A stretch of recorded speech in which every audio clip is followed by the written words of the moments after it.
สวัสดีครับพี่น้องมื้อนี้หลังเลิกงานบรรยากาศดีครับพาพี่น้องมาเบิ่งไผ่ตงอินโดหรือว่าไผ่ตงบ้านเฮา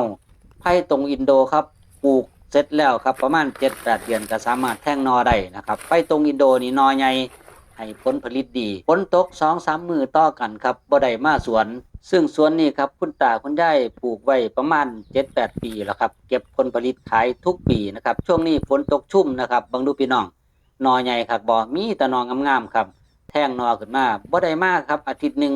มีแต่นออบอวบครับเฮาก็สามารถเอาไปทำได้หลายเมนูนะครับแกงกระแซ่บแกงใส่น้ำยานางหรือว่าคันมันหลายเฮาก็เก็บนอขายได้ครับส่งตลาดได้คันมันหลายเฮาก็เฮ็ดนอเมสมครับพี่น้องเบิ่งดูครับพี่น้องเป็นตาอ่อนซ่อนบ่นอบักใหญ่อบอวบครับแท่งขึ้นมาจากใต้ดินนี่ฝนตกลงมาครับหน่อไม้ก็งามนี่ก็นอเหย้าบักคักครับบ่ได้มาเก็บผลผลิตไปปีนี้ครับหน่อไม้งามนี่ครับ อีกนอนหนึ่งก็แท่งขึ้นมาแล้วครับหลายครับขนาดปลูกประมาณจัก4-5 กอนะครับพี่น้องก็สามารถเก็บผลผลิตได้หลายเติบทุกปีครับคุณตาคุณยายก็ได้เก็บส่งตลาดนะครับปีนี้ก็คิดว่าเฮ็ดหน่อไม้ส้มครับเก็บไว้เพราะว่าผลดีหน่อไม้ก็หลาย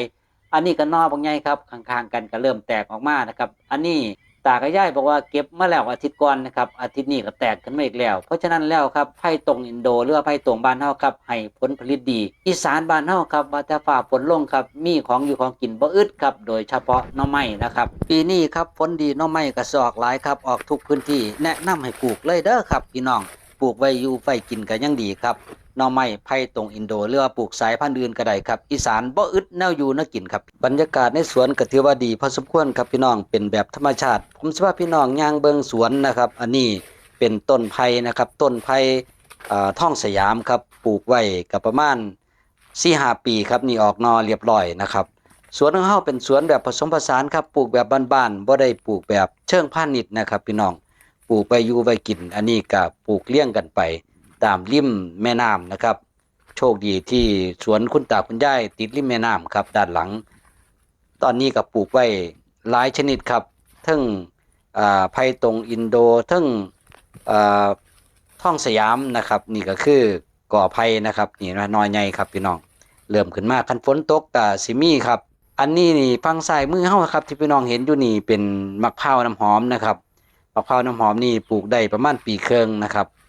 ปลูกผสมผสานก็สิมีมักนาวแป้นพิจิตรครับหน่วยใหญ่ครับน้ำไหล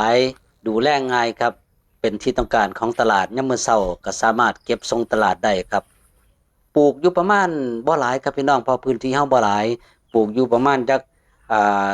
20-30ต้นนะครับประมาณนี้ไล่เลี่ยกันไปมีทั้งต้นน้อยต้นใหญ่ครับเห็นบ่ครับพี่น้องดกครับอันนี้กำลังสิโตครับกำลังสิใหญ่เนาะส่วนหน่วยใหญ่ครับเฮาก็เลือกเก็บส่งตลาดหน่วยน้อยก็ปล่อยให้มันโตไปการดูแลก็ง่ายครับพี่น้องปลูกแบบผสมผสานงามบ่ครับนี่คือการเกษตรแบบผสมผสานครับพี่น้องปลูกอยู่ปลูกกินถ้ามันเหลือจากที่เฮากินเฮาก็สามารถ เก็บขายเลยเก็บแจกพี่แจกน้องเฮาได้ครับนี่คือการเกษตรแบบผสมผสานนะครับแบบยั่งยืนนะครับผักสวนครัวรั้วกินได้คลิปนี้ลาไปก่อนขอบคุณครับ